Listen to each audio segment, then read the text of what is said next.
Pullman Moscow and Beyond with Jordan Vorderbrueggen, a podcast where we get to know interesting people here on the Palouse.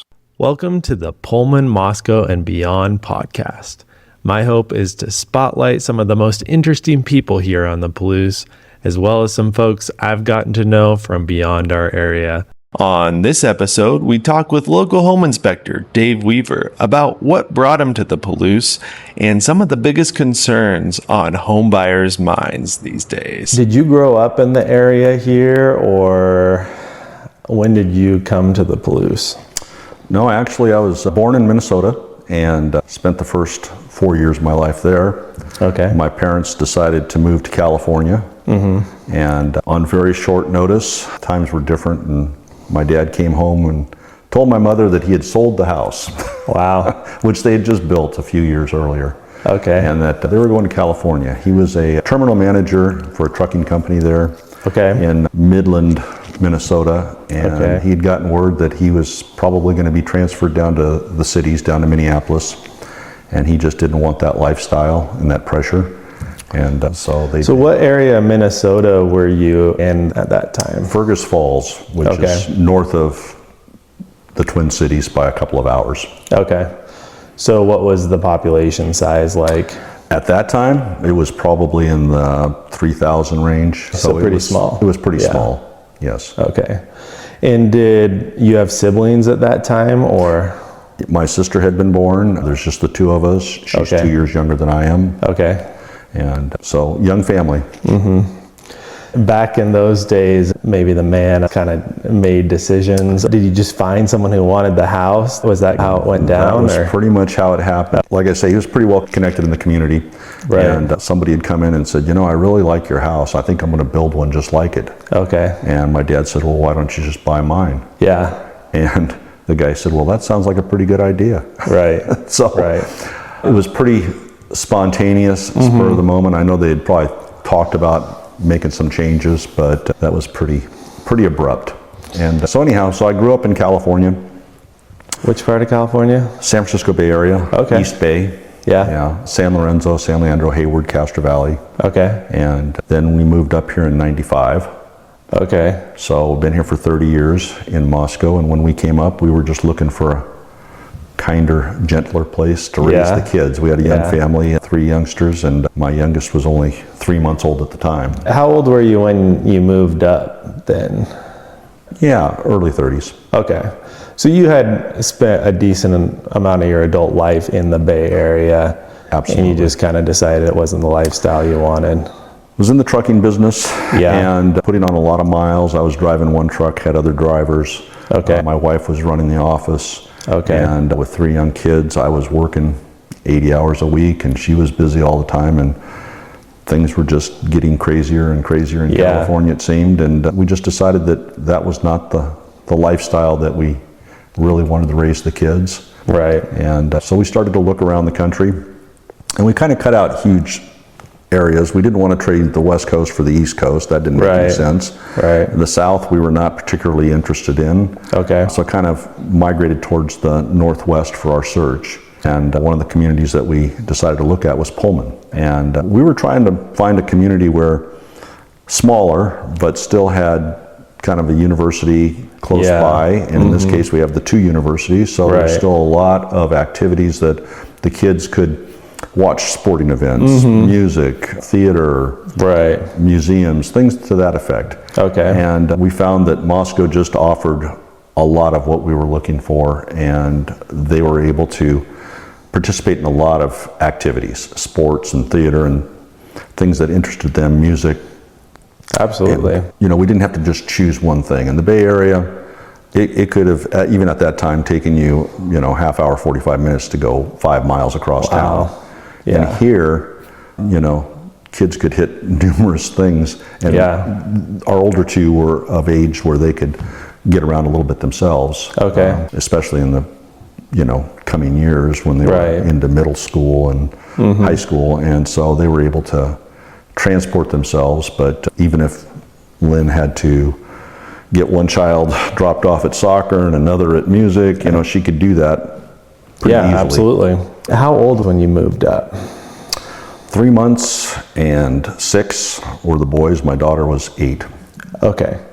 So young enough, it wasn't a huge transition probably in some ways, because it wasn't like they were in junior high or something where they had already made all these friends. No, I think that they were able to make the transition really well, Yeah. successfully. And of course, Moscow was a little smaller at the time. Right. You know, everything's growing. Yeah. So it was a good place to raise kids, and I think it still is. I think Moscow Pullman is still a great place to raise children. For sure. But for us, it worked out really well in our family. One thing I've observed, I mean, I've lived here most of my life, especially my childhood life, but is that sometimes when kids move from somewhere, even if they don't really remember growing up in California, they have this idea that, oh, I wish I could have been in California. Did you ever get any of that? Not for California itself, Okay. but more that for a lot of years, our older two had a lot of family close by. Right. Had all their grandparents there, had a number of cousins, aunts Okay. and uncles, and grew up with that. Right. When we left that, they did miss the family aspect. Okay. But the family had started to disperse at that point. Okay. People had started to move to Tennessee and to Sacramento, and so Interesting. So there was a tie to extended family in the Bay Area? yes. Okay. Yes. And what about your parents? Were they still down there when you moved up? They were. They left shortly thereafter, and they moved back to Minnesota. Okay. They're currently there now. Okay. And will be for the remainder of their days. Okay. So Because that's where they grew up? they did, and they still had family there. They went back at that time. My grandmother, both of my grandmothers were actually both living Okay. at that time. And so they went back to help them out. And they had siblings back there. Sure. So they had some pull. Yeah. Yeah. That makes sense. I mean, you see that sometimes where people feel like in their last years, they want to go back to what's most familiar and the family ties to where they grew up. So Yes. very cool. And so no family that's extended in this area now. None, and we had no family here when we moved up. It was a kind of a fresh start. Yeah. It makes it easier when you have young children to get integrated into the community because you're doing a lot of Sure. activities with the kids, and you meet people of similar backgrounds and Right. interests. My sister and her husband were in Redmond as he had worked for Microsoft. And Okay. so they had been up there for a few years before we moved. So that was our closest family. And does she still live in the area or? She actually trilocates. Her son works for Walmart in Bentonville. They've got a house in Bentonville. They've got a house now where their other son is in Scottsdale, and then one in San Francisco. Oh, nice. So they've actually left the Bellevue area, Clyde Hill, where they lived for many years. They did have an apartment there for a while after they sold their home, but they've decided to give all that up and Get a little better weather in Bentonville and in Arizona, right? Yes. Yeah, Bentonville's an interesting place. I've had some people tell me about it just because Walmart's headquartered there. You wouldn't expect like Arkansas to have a lot going on, but since so many companies are trying to work with Walmart, they have facilities there and things. Well, and the Waltons do spend a lot of money building museums, musical forums, and I would agree, it's not what you'd consider typical Arkansas. Right. Bentonville is kind of a place of its own. Yeah. Well, they should give back to the community because if you look up what they make per hour, it's pretty insane. It's a lot. Yeah. Very cool. And then now your kids, you have some local and some semi-local, right? Right. Yeah. Okay. My youngest and his wife are living here in Pullman. Okay. And he owns an auto shop in Moscow, and she's a teacher at Lincoln. Okay. My older two, they live on the west side. Right. And unfortunately, all the grandkids are over there. But you know, we make the trip over, and they make trips over here. So well, same state at least, right? Yeah. Yeah. Yeah. What's your son's auto business called?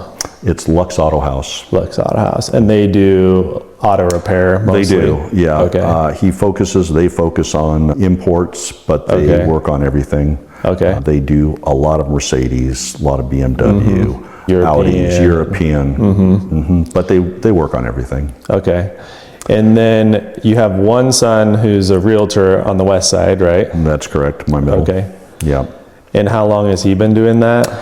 Well, he has been in the real estate business for probably 12 years now. Okay. He graduated as an electrical engineer from Seattle U, and he spent 4 years at Puget Sound Naval Shipyard as a nuclear engineer. Wow. And just found that working in government situations where he was very innovative and was looking for ways to improve processes, looking for ways to save the government money. Yeah. And he was working with a lot of people that were in their chairs for 35, 40 years, and they just simply said, no, we don't do that. That's not the gig here. That's not what we do. We don't make work for ourselves. Yeah. And so that was unfortunate. Really, I think he just had a tough time with that attitude. Yeah. And so he started out wholesaling houses on the side. Okay. And he bought a few in Bremerton and started flipping some houses and really got his feet wet that way. And he built a network, and he was doing really well with the wholesaling. And then he decided to get his, brokerage license and worked for a brokerage in Silverdale for a few years. And he kind of quickly outgrew them.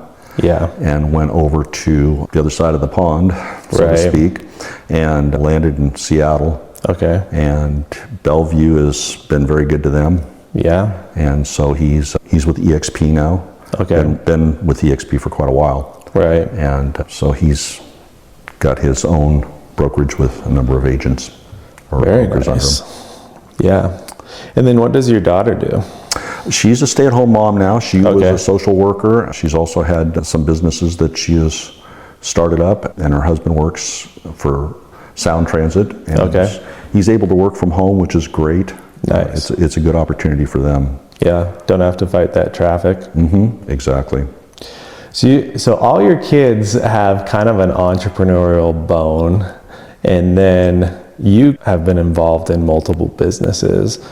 Where do you think that comes from? Were you kind of the first one that had that kind of inkling, or was your dad that way also, or? Yeah, no, I think I got it from my dad. Yeah. He was, like I say, he was a terminal manager in Fergus Falls for Raymond Motor Freight, and when he decided to move, he'd had some contacts, and he made a relationship with a friend, got him into Ringsby in Oakland, which was a pretty large terminal at that time. Ringsby was out of Denver. They had 170 employees in Oakland, and he worked there for a year or two and wanted to start his own business. So he would literally work nights at Ringsby. He was a claims clerk. Okay. And so he'd go in at 4 o'clock in the afternoon, work till midnight, go home, sleep for a few hours, and then work his business all day. Yeah. And he did that for a couple of years.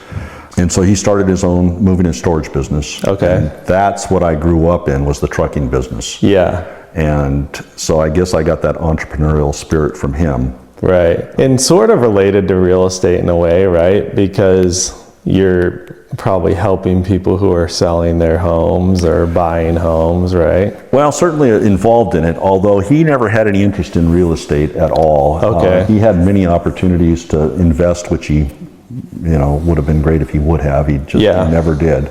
Yeah. And other than his own primary residence. But I always had an interest in real estate. And I started my own trucking company. Actually, I may still be the youngest person to ever apply for their operating authority in California. Oh, wow. I graduated from high school at 17.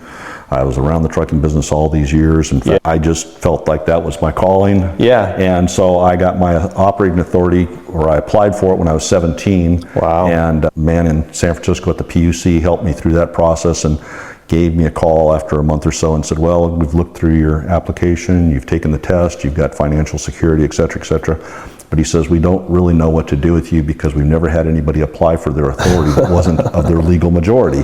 Wow. So he said, what we're going to do is we're going to issue your operating authority, but we're going to put it on ice until you turn 18.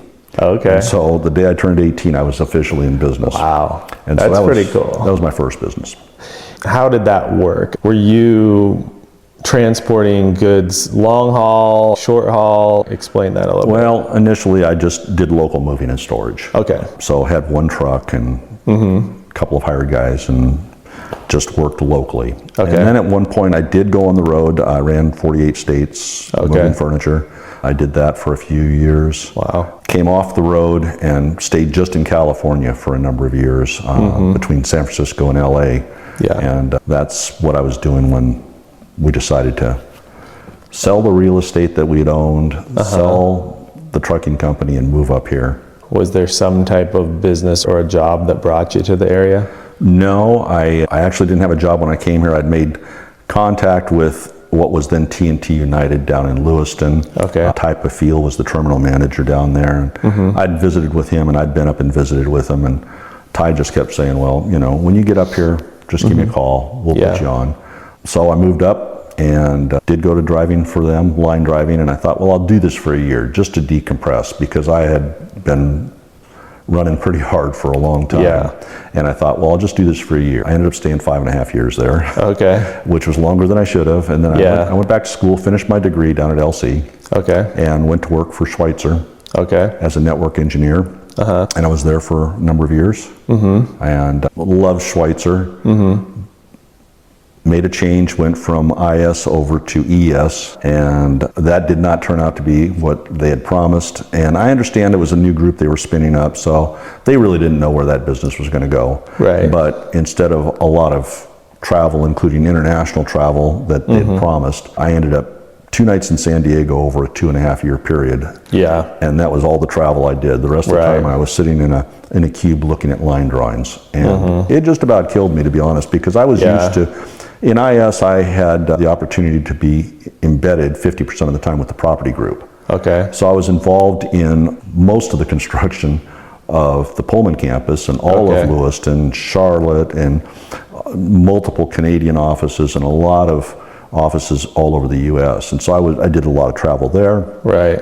And I was out in the field like 50% of the time, which was great, because I'm the type of person who likes to move. Yeah. And I made the move over to ES. I was not able to do that any longer, and I put on a lot of weight, and I just wasn't happy. Yeah. Because I didn't feel good. I really didn't feel good. And so I was thinking of making a change, and I was talking to the family, and my son, who was already involved in real estate at that point, said, well, with all of your experience on real estate, because we'd done flips for years, and you like to be outside, you're not afraid of heights, you've got the experience, you know what to look for. Why don't you consider inspecting? Yeah. And the more I thought about it, the more it appealed to me, and I decided to go ahead and take the course, get licensed, started my business in 2017. Okay. And I just wish I had done it 10 years earlier. Yeah. Because I just love what I do every day. It's kind of like, I equate it with playing golf. Okay. You can play the same course every day. Yeah. And the rules don't change. Right. You still have the same tasks to accomplish, but every day the course plays different. Yeah. The weather's different, the homes are different, I meet new people, I'm working with different brokers, meet a lot of nice people, and I look forward to it every day. Yeah, and that's awesome.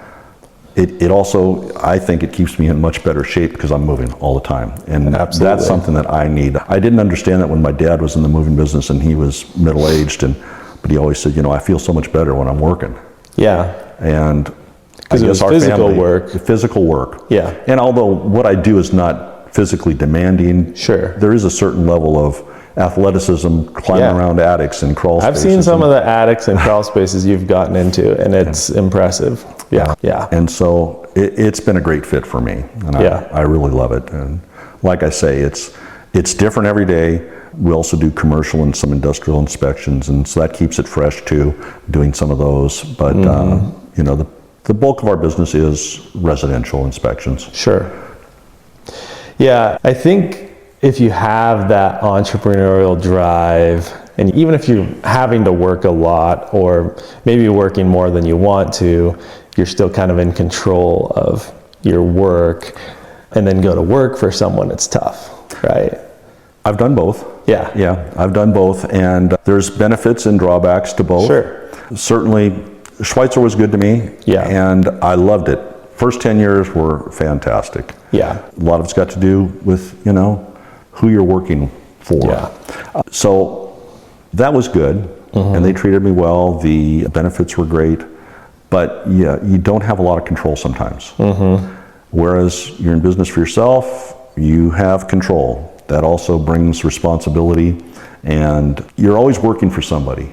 Right. You know, I may be in business for myself, Yeah. but ultimately I'm working for that client. Right. Every day when I go out, I'm working for that person. And I have to do the best job I can do for them, and I have to take care of their needs and protect them.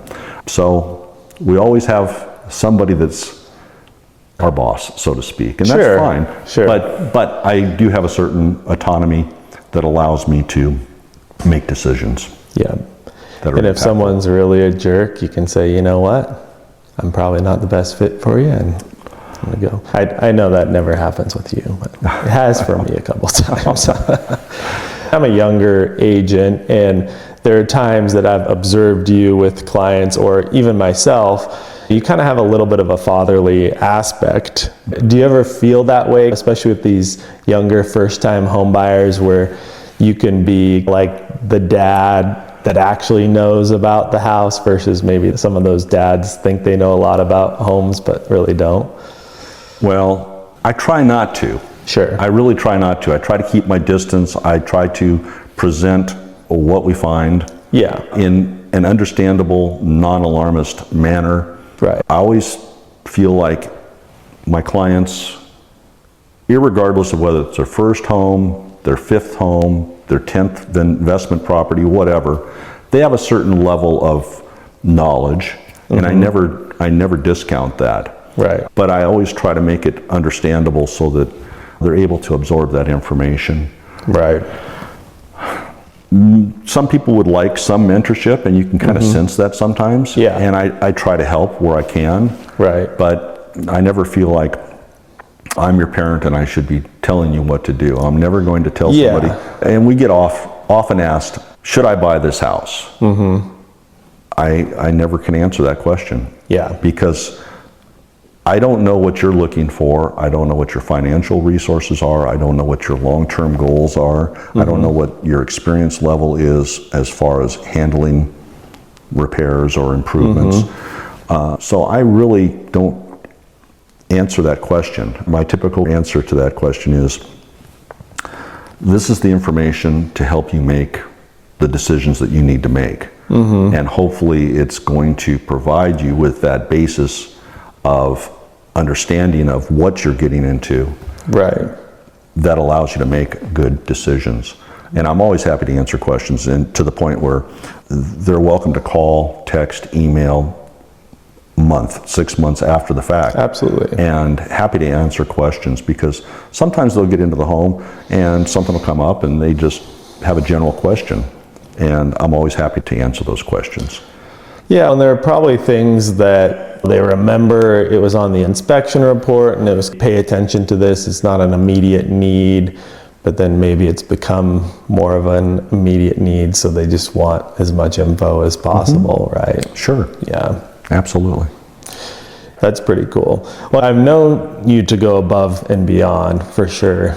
Actually, Dave and I were the other night in a property. Dave was in the attic at 9 p.m. the other night because we needed to reassure a client and get some more information at the property.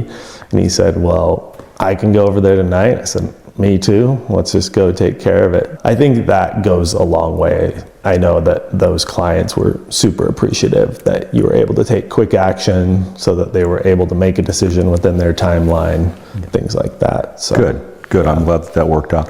I think that's really important, is that we are in a time-sensitive business where contractually you have to have answers and make responses, and I never want to be an obstacle in a transaction. Yeah. I want to be able to provide our end of the project and the deliverable in a timely manner so that you and your clients are able to get your responses in order and have an appropriate amount of time to look at that report and to decide what are the important things in the transaction for them. Well, I know you work like me in a way that sometimes it's like, let's just get this done, right? Because we know the next day is going to bring new challenges. There's going to be something that you thought was going to take this amount of time and then it takes an extra hour.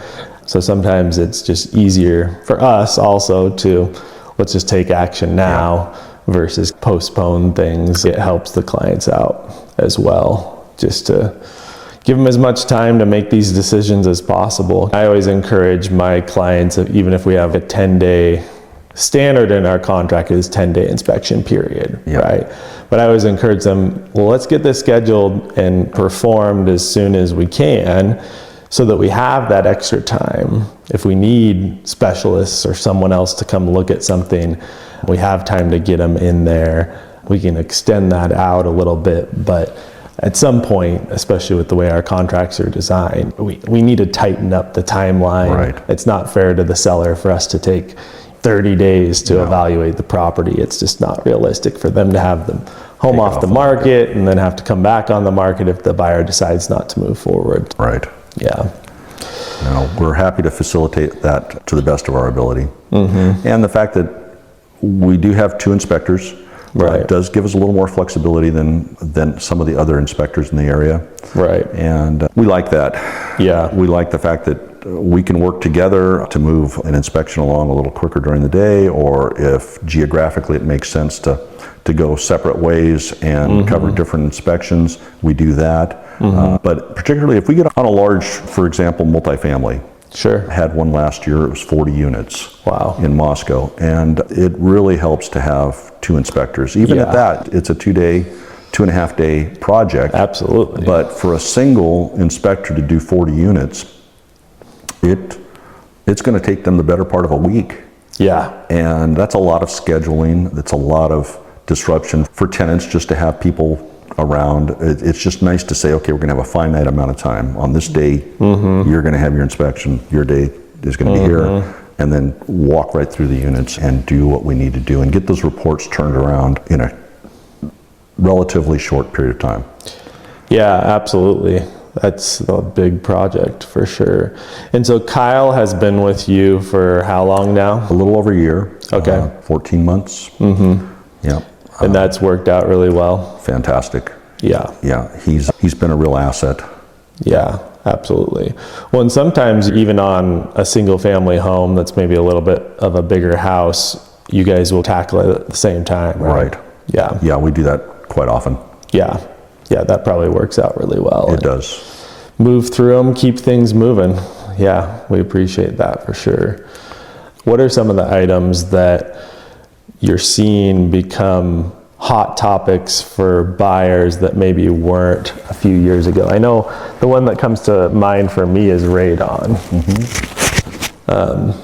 Tell us a little bit about, because you do radon testing, right? We do, yes. Okay. Radon is a naturally occurring gas. It's the byproduct of decaying uranium and radium. Every home has some level of radon, particularly in our area. And it's not from like a nuclear reactor or anything like that. It's just, this has always occurred in the soil.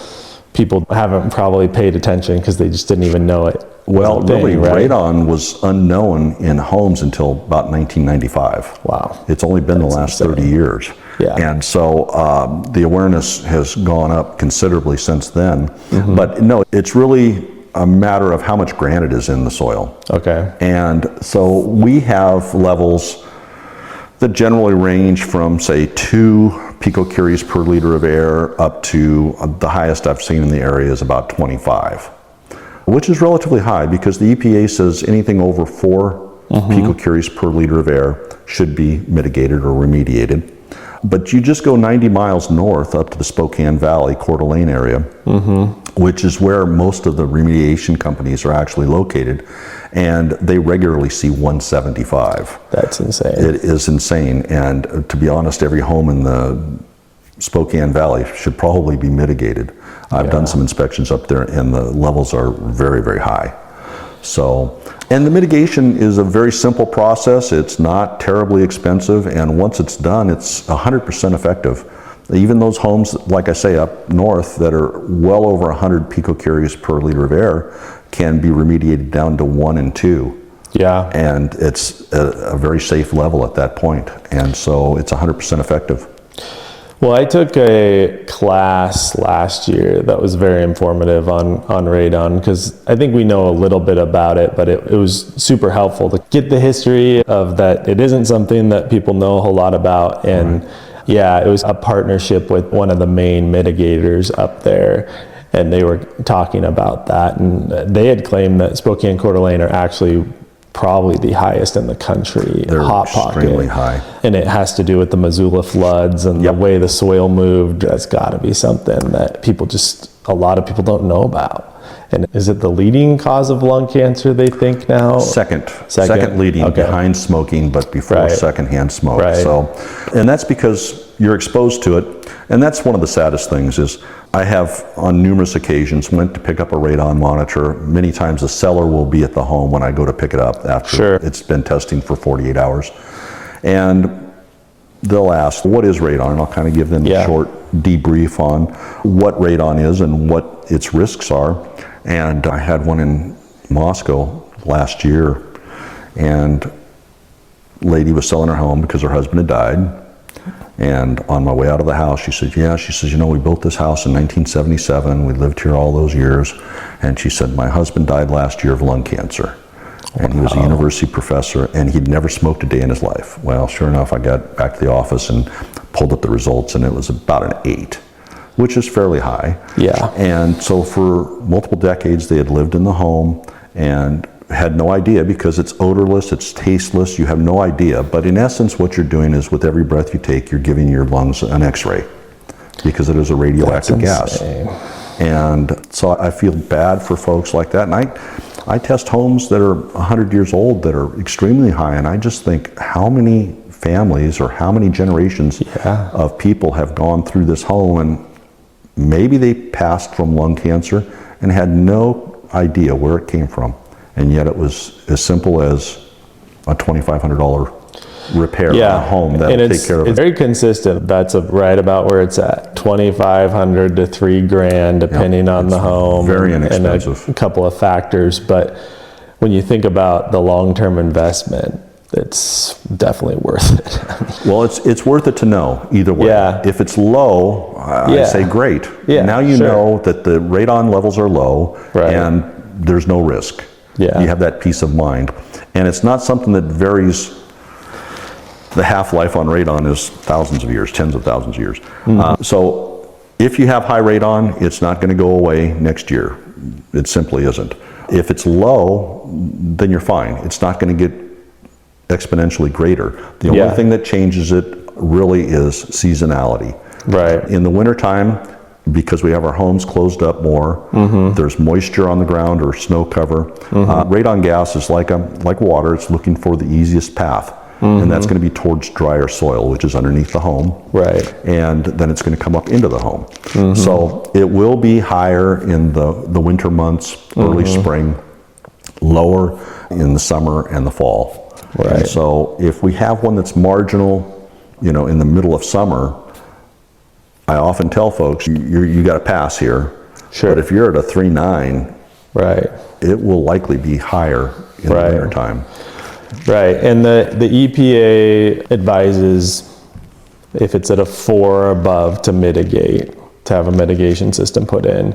And then I think the World Health Organization is like a 2 something that they advise. So, I mean, definitely if you're above 4 in the summertime, you're thinking wintertime is going to be higher, you're going to want to put that mitigation system in. I agree. Yeah. I agree. I've had a few lately that have had higher radon, so it's been on my mind. And another broker locally was telling me they were talking to the main mitigation company in Spokane, and they were talking about how up there a lot of realtors, or maybe we shouldn't blame the realtors, but sellers are trying to manipulate the tests, which, I mean, is just a really horrible thing to do when you think about it. I mean, this could be something that could seriously give someone lung cancer, especially at the levels they have up there. When I took that class, he was talking about, because we're so regulation heavy in Washington State, it's kind of surprising that there isn't more regulation along these lines, but the west side doesn't have the problems. No. right? No. And so just like many things in our state, the legislation is dictated by the West Side. Yeah. And so that's kind of the reason, but I would like to see something along those lines, because we have requirements for CO monitors and smoke detectors and things like that. And when you really think about it, if you have a really high radon level, that's probably more of a risk than a fire or your furnace leaking. Yeah. I mean, the furnace leaking would be a bad thing as well, but the likelihood of that happening was pretty low compared to a high radon level affect your overall health. So, well, and back to the manipulation and molesting the test, we always advise that everything stay closed. We'd like to have a 48-hour, but I have had people do that in the area. I have had bad tests, and I can tell by reading the charts. Our equipment is very sophisticated. right. You can buy the charcoal tests, they're fine. Takes 30, 40 days for you to get any sort of results from that. Ours, we will have a valid test in 24 hours, but we like to leave them run for 48. But when I pick up a monitor and I can see my initial 3 or 4 hours are up here, and then all of a sudden I've left the home, and now it's down here. Right. And I see this big temperature variation because our devices monitor humidity, temperature, radon levels. So there's a lot of information. It's all graphed and it's all charted. And so we're skilled at reading these, and we can tell when somebody has suddenly opened up the windows, opened the doors, and that's a bad test. Yeah. That's a bad test, and I have told buyers and brokers that we've had a test that this is not valid. Yeah. And I've gone back and I've retested, and I do that free of charge because I want the customer to have good information. I also have the benefit of having done hundreds and hundreds of tests. I don't make general statements about neighborhoods because people often ask, is radon high in this neighborhood? Well, I can't make a broad general statement because literally I've tested a home that may be low and go 3 houses down and it'll be high. Right. Some of that is due to how tight is the envelope of the home. Newer homes tend to be built much tighter, more efficient. They hold the gas in more than older homes. But I do have a general idea of some pockets. And if I have one that, you know, I've tested 4 homes in a neighborhood and they've all been high, and now I get one that's extremely low, I'm suspicious, and I really look over that report with a fine tooth. Yeah, and Pioneer Hill tends to be high, I'll say it. Pioneer Hill tends to be kind of the hottest area in Pullman, but there have been, I know you did one for one of my clients over by the high school in a relatively newer home, early 2000s, that I wasn't expecting to come back high earlier this year, and it came back really high. But that could be even a small crevice in the foundation or something as well that's not necessarily something that's going to be a major defect for the home, but it's enough that it comes through. Or like you say, if there's higher level of granite or some type of soil makeup that just happens to be in that spot, it can be pretty random. It is very random sometimes, yes. So the other big one that I know is a concern for folks is mold. Where do we usually see mold? Predominantly attics are a big problem area because of lack of ventilation or introduction of moisture through either a bathroom fan or a kitchen fan. When you're introducing warm, moist air from a bathroom, in the wintertime in particular, maybe the air is still where we don't have enough ventilation, and we've got that vent into the attic but not through the roof, it's going to blow that warm air onto that cold surface, and you're going to immediately have condensation. And of course, mold only needs 2 things, and one is moisture, the other is a food source. And when we're talking food source, we're not talking hamburgers and hot dogs, we're just talking about dirt. We're just talking about a little bit of soil or some organic material that the mold can feed on. And that environment is ripe for mold growth. So attics are probably number 1. The other is crawl spaces underneath the home. We can also see it inside if we've got exterior siding, for example, that's got a penetration and is allowing that moisture to get into the walls or behind the exterior sheathing. Then you've got either OSB or plywood, sometimes lap wood back there. Those are all prime sources. If it gets through that and it gets into your insulation or to your drywall, mold loves drywall. Gypsum is a prime source for their food. So we also see it, of course, underneath sinks, for example, if there's been a long-term leak. And mold, unless it's really extreme, should not be a deal killer because it's fixable. Right. You just need to get rid of that moisture source. Figure out where the water's coming from. If it doesn't have water, it can't grow. And then you may have to clean up what is there, but 99 times out of 100, that's going to be a fixable defect. But people are very, very worried about it, as they should be, but maybe a little too much is done about it. So we identify organic growth when we see it. We will put that in the report and with a recommendation that a moisture remediation company then test and remediate as needed.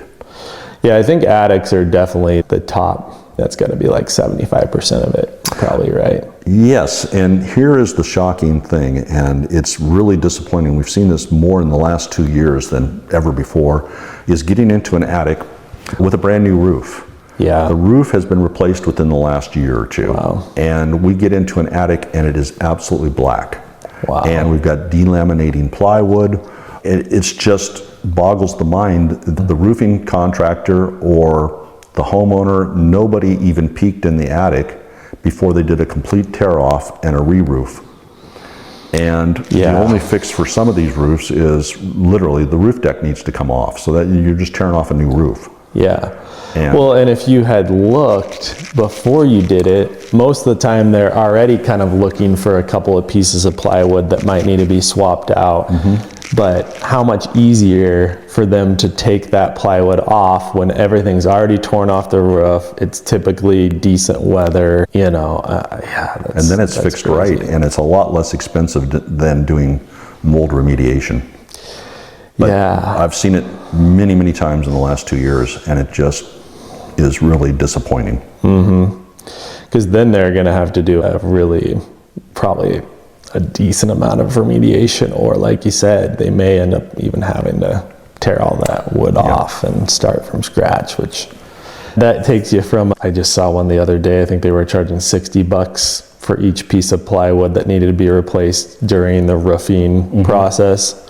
So you got to think, okay, if I'm being charged $60 per piece of plywood and then it's taken care of, versus you're going to be paying probably at least $15,000 for a new roof, plus all the cost of all the plywood, possibly some remediation still to take care of other parts of the attic. Wow. You've got a lot of times bathroom vent fans that go through the attic are disconnected, right? So that's going to be a cause. A leaking roof, those are the main sources of moisture, lack of ventilation, right? So those can be factors that create that environment.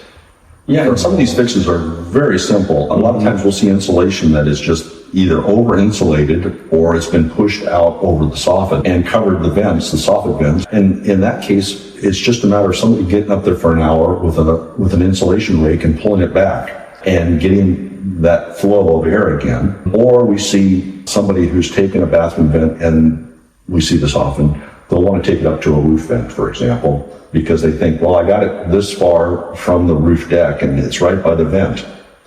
But that's not how convection works. That's not how airflow works. What happens is you're thinking that you're blowing that moist air out, when in essence, you're getting a lot of airflow back into the roof or into the attic, and it will push that warm, moist air back into the attic. So it really needs to go through the roof. Yeah. And that's an easy thing to do. A roofer can do it in a matter of an hour, but a lot of folks just have cut a corner there. And unfortunately, we have to be careful when we're hiring folks. I know a lot of people hire the companies that go blow insulation in their attic, and that's probably a common time I would imagine when something like that happens, right? It's an older home, we want some additional insulation. You can get a tax break or some little discount if you make your home more energy efficient, and then they just go cover those soffits and Yeah.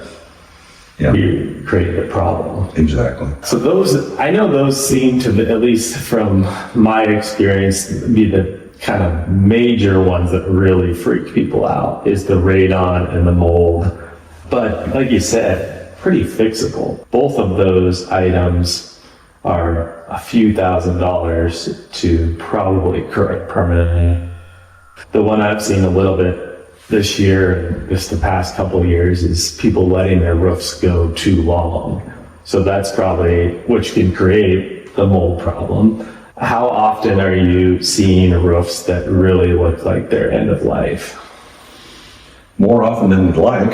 Yeah. The other caveat there is, and maybe you've run into this, but we've had a lot more strictly roof inspections that are being demanded by insurance companies. Mm-hmm. Insurers, it seems, are looking for reasons not to write policies. Right. And they are asking people to have roof inspections done on roofs that are absolutely fine. But what they're doing is they're taking satellite imagery and they'll zone in on your roof. And if they see anything that is a little blur or something, they flag it. And some of these folks have been with their insurance companies for 20 years. Yeah. And their insurer is saying, we need a roof inspection or we're not going to rewrite your policy. Yeah. And sometimes we get up there and yes, it's legitimate. There actually is a bad roof or one that's about to go. And many times the roofs are great. And maybe it was just a shadow. Sure. But that's what they're requiring their clients to do now. And that's really... So you're able to do just a roof inspection to help someone satisfy their insurance company? Yeah. Cool. We can do a limited scope inspection on just about any portion of the home. We also do maintenance inspections for folks that just want to know, hey, are there things that I need to do? Right. We do 11-month inspections on new homes. So a lot of folks have 1-year warranty on their new home. At 11 months, they want to know if there's anything that they're missing that they should go back to their builder on and ask for remediation. So we also do the 11-month inspections. But yes, we do a crawl space only, for example, or an attic only, or a roof only. We can tailor your inspection what you need. Now, for most transactions, people are going to want a full home inspection. But for those homeowners that just have a concern about a particular system in their home, we can do that. Yeah, and I've observed a lot of people, I think when you're in the industry, and I mean, you did stuff before even doing home inspections, you were having investment properties in the world. If you grow up in a family where dad does a lot of projects at home, you kind of know what to look for sometimes, or you can see, well, that doesn't look quite right. But in my experience, I see a lot of folks that just feel like they really don't know what to look for. Right. So probably having an inspection once every couple of years, if you feel like this is just not my wheelhouse, is not a bad thing for overall maintenance. Agreed. Anything else that comes to mind for people thinking they might be selling a home in the next couple of years? What might be some things that they should tidy up before a home inspection? Right. Obviously, some of the bigger ticket items are important. If you know that you've got electrical issues, for example, or you have just ungrounded outlets, a lot of those things can be remediated easily. You can have an electrician come in. If your panel is new enough, you can move to arc flash breakers, AFCIs. That is one way to get those outlets protected without pulling new wire. And that can be even done on a 2-wire system where you have just a hot and a neutral, no ground wire. The other remediation for that is they can put in GFCIs in specific locations on the branch circuit to protect those branches. Now, that's not going to protect your sensitive electronics. So if you've got a $4,000 computer and you plug it into an AFCI, that has to go back to the panel before it trips, which is going to happen in about 40 milliseconds. You'll never feel it, but the motherboard on your computer will definitely feel it hurt. Just be aware of that, using a surge protector for that type of situation. Roofs, as we've been discussing, big ticket item. A lot of that can be seen from the ground sometimes. If you have missing shingles, for example, or you can tell that something's out of alignment up there, or there's bare spots, or you just see in the sunlight, you'll see a glint of shiny edges. Well, that's the base material starting to show. Your granular material is going away, and that's your first layer of protection. So that may be a flag for somebody. Right. Obviously, paint and trim, one of those things that is normal maintenance. It's also really important, I think, to, if you're going to market your home, you have good curb appeal. Right. That first impression when a person drives up, takes a look at the home, they can sometimes tell in the first 3 or 4 minutes if they're going to be interested in your home or not. And if there's a lot of debris in your yard, with a couple of extra cars that haven't moved for 6 months or a year, get that stuff out. Do whatever you're going to do, but get rid of it. Clean up your yard. Make your home appealing to that buyer when you first walk up the steps. Because a lot of folks do make that decision. It's like love at first sight or an immediate turn off. So those are easy things to do. Landscaping is another nice thing to have some landscaping in. But as far as big ticket items, if you're living in the home, you probably know some of the things that are wrong. Right. You know, hey, that faucet's been leaking for 4 years. You know, go ahead and fix it. It's not a bad idea to get an inspection beforehand as a seller. Then you know what will come up on a report for somebody else. It's easier and cheaper to fix it when you're not under an inspection response period. Then you're searching for somebody to get the job done, and you're willing to pay extra because you need it done. I don't necessarily want to advise people not to have a professional do something, but if you have, let's say, a leaky faucet, that's not a hard thing to do. For one, you can go on YouTube and probably figure it out. But if that doesn't feel comfortable, you probably know someone who can help you out. A buddy from work, a family member, whatever. It is far cheaper to go through on some of those things, tidy them up, get someone who knows what they're doing to help you out with a couple of those things. Because when we're asking on the inspection response, typically, we're usually asking for a licensed contractor to do it. If it's a plumbing thing, we're going to ask that a plumber do it. We don't want you just trying to fix it when you clearly haven't maintained it for all these years.